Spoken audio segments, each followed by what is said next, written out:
wanted to make a video because I'm about 1 year into doing this whole Lutheran thing, and I've had a lot of resources that have been really helpful in this journey, and I thought I'd share it.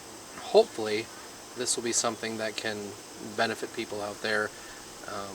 Keep in mind, this was important for my process going from Baptist to Lutheran, so some of these might not be relevant to some of you guys, but they've been helpful to me. First and foremost was this one, J.N.D. Kelly's Early Christianity. This was huge in just seeing how the early church looked at sacraments and things like that. Some of the consistency in certain beliefs. But one of the things that I really was just trying to struggle with as a Baptist was the sacraments themselves. I had no idea what those were. So another book we picked up was this, the Oxford Handbook on Sacramental Theology. This was huge in coming to terms with just what are sacraments, what does that even mean? I lived in the world of ordinances, so that was helpful. This is from an Anglican perspective, so but it does a great job of just kind of going throughout history and looking at how the church has understood the sacraments. When I kind of realized that baptism was one of the bigger issues, this was a book that was super helpful, and obviously I haven't read all of it, but the early church, baptism in the early church, this is kind of the definitive work on early church baptism stuff. It really underscores the significance of baptismal regeneration in the early church. So that was a pretty big launching point in saying, okay, well, what are some of the groups that still hold to some of these beliefs? And I've said before, it was baptismal regeneration, the real presence in the Lord's Supper, and genuine apostasy, and what groups still hold to those things because they seem pretty universal in the early church. And so eventually, having narrowed it down to Lutheranism as what I think would be the best option, and I sincerely believe that, then it was a matter of, well, what exactly does Lutheranism teach? So the go-to, obviously, that any Lutheran would tell you first was maybe Luther's Small Catechism. That's a pretty big deal.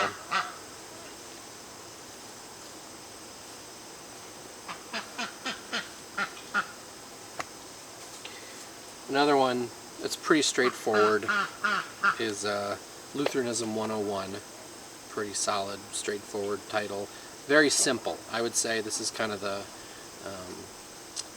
Lutheranism for Dummies book. And then I think probably the most significant one, and one that you would really want to eventually get a hold of, is the Book of Concord. These are the confessional documents of the Lutheran Church, and that's everything right there. That's really what Lutherans hold to, and one of the things that I kind of had to figure out was it's not just Luther as the Lutheran Pope, the guy who says it all, but it's what's in those documents, which are not all Luther.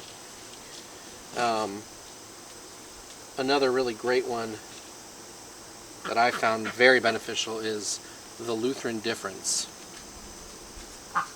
another Burgundy book.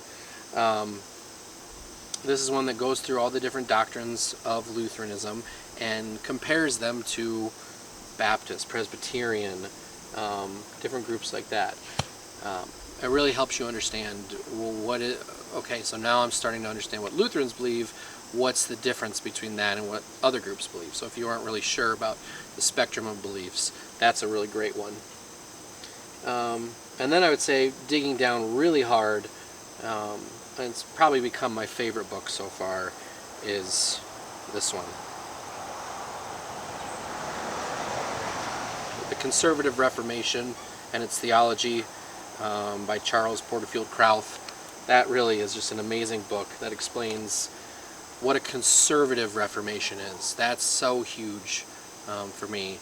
It's not that Luther came along and wanted to change everything. That would be more of what the Anabaptists, or maybe even the Reformed to a degree, wanted to do. Luther said, what can we retain from church history, but shed some of the accretions over time that have gotten us away from the gospel. And so now that we're confirmed members in an LCMS Lutheran church, trying to still figure things out, one of the things we do with our kids is for devotions, we have this, the Treasury of Daily Prayer. And you go through it, and there's something for every day. It's a New Testament reading, an Old Testament reading. You've got a prayer, some hymns, and then a writing from church history. And then you also have recommended reading from the Book of Concord. We started doing that. It's a little complicated for our kids. We still have young kids. So we supplement that with Lutheranism 101 for kids. And that's worked out really well. So we'll read that at night to kind of assign the kids different portions of that, and then we'll read the Lutheranism 101 instead of the recommended Book of Concord readings, and that's worked out really well for our family. So those are probably the most significant books on my journey. It started off with that historical question of, well, wait a minute, there's these significant things that are pretty universal to the church for the first 1,500 years.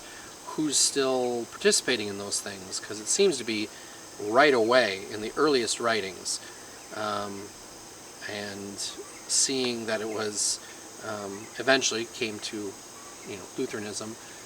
I explored Anglicanism, Eastern Orthodox, Reformed a little bit. I had enough experience in looking into that. I live in West Michigan, so this is basically Dutch Reformed Mecca. I know Reformed teaching. It's all over the place. So we have switched to Lutheranism. It's been about a year now. Our kids were baptized in the Lutheran Church, and we are confirmed members. We participated in communion, and it's been wonderful. I wouldn't change it for the world. It was the best decision we ever made. It was challenging, and we had a lot of people that weren't really on board all the time, but now that we've kind of gone through that harder part, it was the best thing we've ever done. So if anybody's out there that's looking for more resources, I strongly recommend the things that I've shown you. And if you have any other questions, I actually started an account on Twitter or X called Becoming Lutheran, and the entire account is just based on me posting resources for anybody who's interested. So I should have at least one thing a day that's new, a video, a link, an article, something teaching on Lutheranism. So hopefully that helps, and if you have any questions, feel free to leave them.